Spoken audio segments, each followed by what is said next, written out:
करेंगे सियाराम सेना के राष्ट्रीय अध्यक्ष से। जानना चाहेंगे कि उनके क्या विचार हैं किसान आंदोलन को लेकर। नमस्कार सर। देखिए, ये जो किसान आंदोलन चल रहा है ये सोची समझी एक चाल है। इसमें कोई भी किसान नहीं है, पहली बात तो ये है। दूसरा बात ये है कि अगर ये किसान है तो ये मर्सिडीज लेकर के आ रहे हैं, फॉर्चूनर लेकर के आ रहे हैं, उसके पीछे ट्रॉली बांध रहे हैं। मर्सिडीज और फॉर्चूनर फॉर्चूनर कम से कम 35 से 40 लाख का है और मर्सिडीज वगैरह लाखों का है। और जो ये ट्रैक्टर ला रहे हैं उसमें 1.5 2 2 लाख रुपए का तो पहले से ही म्यूजिक सिस्टम और पता नहीं क्या क्या है। भारत का किसान इस लेवल पर तो है ही नहीं जो कि मर्सिडीज और इन सब चीजों को लेकर के आएगा, ट्रॉली बांधेगा। दूसरा नंबर ये हो गया कि इन लोगों ने 13 मांग को मांगा था। 13 मांग में गवर्नमेंट ने 10 मांगों को पूरा कर दिया। अगर इसी ढंग से तानाशाही करके अगर ये लोग रोड पर उतरे, लोगों का जीवन को और जो कमाई धमाई है, फैक्ट्री है, डेली का नुकसान है, 500 करोड़ का नुकसान है। जो मिडिल क्लास लोग हैं उनके लिए सबसे बड़ी परेशानी ये है कि वो अपने फैक्ट्री तक नहीं पहुंच पा रहे हैं, काम नहीं कर पा रहे हैं, इंटरनेट बंद है, बच्चों का एजुकेशन में परेशानी है।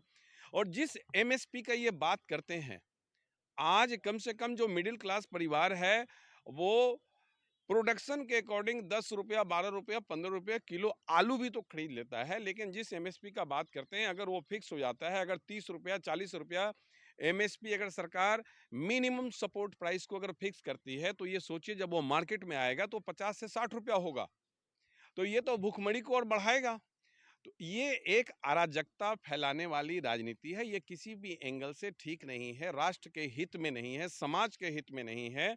और जो ये महंगाई चरम सीमा पर चला जाएगा, जैसे 600 रुपए किलो अभी पाकिस्तान आटा खरीद रहा है, तो ये जो सो कॉल्ड ऑलरेडी पहले से फंडेड फंडेड हैं ये सब के सब, ये कोई किसान नहीं है इसमें। ये जो फंडेड है ये क्या चाहते हैं कि क्या भारत में भी 800-900 रुपया केजी आटा हो जाए?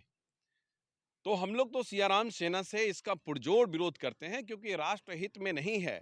जो किसान है उन बेचारों के पास तो इतना ताकत ही नहीं है कि वो फॉर्च्यूनर लेकर के आ जाए। दूसरा, ये लोग रास्ते में चलते हैं और तिरंगा को साइड में फेंक देते हैं। ये खालिस्तानी विचारधारा के लोग हैं, इनको तो चेतावनी देना चाहते हैं कि जिस दिन और भी संगठन अगर जाग गई और जिस दिन हम लोग रोड पर आ गए, है ना, उस दिन इन लोगों को दिल्ली ये जितना ये पूरा सील कर रखे हैं वो 2 मिनट नहीं लगेगा छूटने में।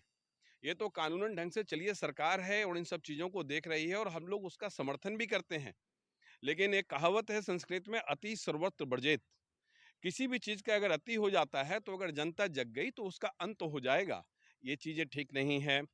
दूसरा, जिस तिरंगा झंडा को ये लोग नाले में फेंक देते हैं, अपने आप को भारतीय कहते हैं। अरे किसान का बेटा तो अपने बेटे, जो किसान होता है अपने बच्चों को बॉर्डर पे भेजता है और अपने ममता से, अपने लहू से जो सींचा हुआ औलाद है जिसको जवान करता है उसको भारत के लिए शहीद करता है। और उसी तिरंगे के लिए न जाने कितने सर कट गए और आज भी कट रहे हैं। आज भी लोग गोलियां खा रहे हैं और बड़े फक्र के साथ कहते हैं कि भैया हम बहुत खुदनसीब थे, हमारा बेटा बहुत खुदनसीब था जो बॉर्डर से तिरंगा ओढ़ करके आया है। ये सबको नसीब नहीं होता है। हमने देखा है कुछ वीडियो जहां पर कि तिरंगा वो लोग फेंक रहे हैं, हमने देखा है वो अराजकता फैला रहे हैं। तो ऐसे लोगों के ऊपर सरकार को, मोदी सरकार अभी एक मजबूत सरकार है, मेरे ख्याल से इन लोगों के ऊपर लाठी चार्ज करना चाहिए और जितने भी लोग पकड़े जाएं एटलीस्ट 1 साल के लिए उनको जेल में भेजना चाहिए, क्योंकि ये देशद्रोह है। कुछ ऐसी मांगे जो संभव नहीं है और जिसमें करोड़ 140 करोड़ जनता, वो इसमें जो है वो कसम कसमें वो फंस जाएगी और वो महंगाई की उसको मार लगेगा। और ये जो बीकेयू और पता नहीं कौन कौन से किसान यूनियन है, ये किस ढंग का यूनियन है जो देशद्रोह की राजनीति करता है? ये किस ढंग का यूनियन है जो यह सोचते हैं कि किसान को फायदा होगा? इसमें किसान को कोई फायदा नहीं होगा।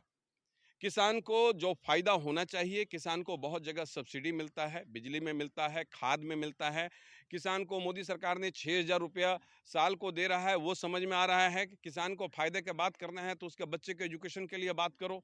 सरकार अलग से बनाए उसके लिए कि इनके बच्चे का जो अच्छा एजुकेशन दो, अच्छा चिकित्सा दो, चिकित्सा में 50% ऑफ लो, चाहे वो प्राइवेट हो या सरकारी हो। ये बात समझ में आ रहा है। ये एमएसपी मिनिमम सपोर्ट प्राइस में अगर किसान सामान को अगर अपना बेचता है मिनिमम सपोर्ट प्राइस में, गवर्नमेंट कहाँ से दे पाएगी? गवर्नमेंट चल कैसे रही है? और सिर्फ अगर अन्नदाता की बात करें तो सिर्फ अन्नदाता किसान नहीं हो सकता है, क्योंकि किसान मुफ्त में नहीं देता है सामान देश को, उसको खरीदा जाता है। एक सहानुभूति जरूर है। अन्नदाता तो भारत का करदाता है, जिससे पूरा देश चलता है, और जो हम कर देते हैं वो गवर्नमेंट से वापस नहीं लेते हैं। तो असली अगर कोई दाता है तो वो करदाता है। और अगर ये चीजें, जो महंगाई इतना बड़ा उफान मचाएगा, जो मिडिल क्लास के लोग जो भूखमरी से मरने लगेंगे, जिस सामान को आज आपको 40-50 रुपए में मिल रहा है वो 200-250 में मिलेगा, इतनी इनकम नहीं है। तो ये सब चीजें, ये फालतू की चीजें हैं। सरकार को इमीडिएट बलपूर्वक, ताकतपूर्वक इन लोगों को पैक करना चाहिए। इसमें कुछ विपक्ष के लोग जो है उनके समर्थन में खड़े हैं, कुछ मीडिया वर्ग है जो समर्थन में खड़ा है। इकोनॉमिकली जो देश को नुकसान होगा, क्या वो ये सब ये जानते नहीं कि जितनी भी महँगाई बढ़ेगी इसके बाद, क्योंकि अगर गवर्नमेंट इनकी माँगें मान जाती है, तो देश पे 40,000 करोड़ का बर्डन पड़ेगा।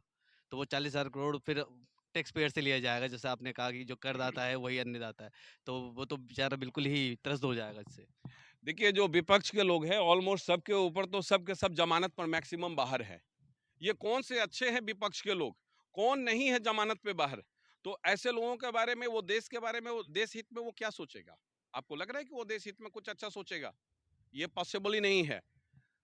अगर कोई राष्ट्र हित में सोचता है तो मेरे ख्याल से अभी इलेक्शन आने वाला है। हर व्यक्ति को राष्ट्र हित में जाकर के वोट देना चाहिए। जाति में देकर के नहीं। जाति में तो अपनी बहन को ब्याहो।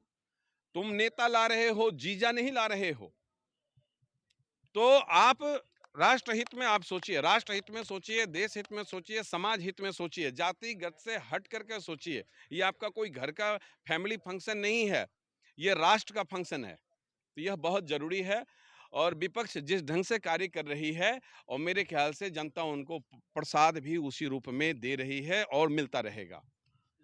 मैं ये कहना चाहूँगा कि क्या जनता को इस पे जागरूक नहीं होना चाहिए कि वो भी उनके विरोध में कुछ करे?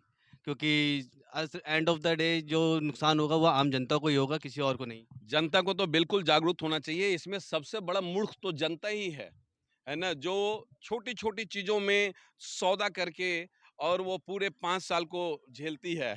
कोई ₹500 में सौदा कर लेता है, कोई 1 क्वार्टर दारू में कर लेता है, कोई अलग लोभ लालच में कर लेता है, तो ये तो झेलना ही है। इसलिए मैं तो सियाराम सेना से यह अपील करूँगा कि सियाराम का स्लोगन है, धर्मो रक्षति रक्षितः। जो धर्म का रक्षा करता है, धर्म उसका रक्षा करता है। राष्ट्र प्रथम, सबसे पहले भारत। अरे पहले इस देश का बनो, एक-एक चीज़ें ठीक हो जाएँगी, और जिस परेशानी से आप गुज़र रहे हो, वो दूर-दूर तक आपको नहीं मिलेगा। चाहे वो इकोनॉमिकल हो, चाहे वो फिज़िकल हो, मेंटल हो, सोशल हो, या मेडिकल से रिलेटेड हो, आप आगे तो बढ़ो। आप अपने राष्ट्र हित में तो सोचो। आप जाति हित में सोचोगे, आप दारू हित में सोचोगे, आप पैसे के हित में सोचोगे, तो राष्ट्र कहाँ से बनेगा? है ना? तो मैं ये अपील करूँगा कि आप आने वाले इलेक्शन में ऐसे व्यक्ति को वोट दें, जो आपके लिए कार्य करे और निष्ठावान हो। धन्यवाद सर अपने विचार रखने के बहुत-बहुत लिए। धन्यवाद। धन्यवाद।